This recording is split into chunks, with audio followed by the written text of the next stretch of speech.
In this video, I'm going to show you how you can fix lag spikes here in Call of Duty Black Ops 7. This is super simple to do, so we're going to dive straight into this. But before we do, make sure to like the video and subscribe to the channel with all notifications on. It really does help the channel. It lets us know that you want more content like this. We'd greatly appreciate it. And if at any point throughout this guide you do have any questions, just ask them down in the comment section below and we can help you out further. I'm going to be doing my best to reply to every single comment down there. First things first, what you're going to want to do is actually go ahead and go to your settings and open up the graphics tab.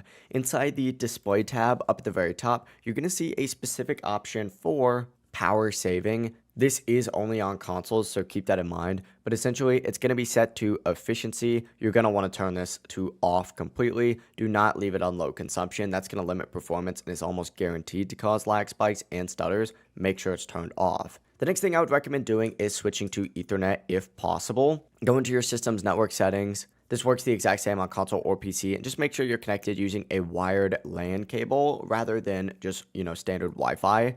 A wired connection is always going to be more stable, it's going to reduce packet loss, and it's going to help eliminate random spikes in latency. But that's really all you need to do. These two changes alone are going to significantly reduce lag spikes and make your gameplay a lot smoother. If you did find this guide helpful, make sure to like the video and subscribe to the channel with all notifications on. It really does help the channel and lets us know that you want more content like this. We'd greatly appreciate it. And if at any point throughout this guide you do have any questions, just ask them down in the comment section below and we can help you out further. Have a great rest of your day. Peace.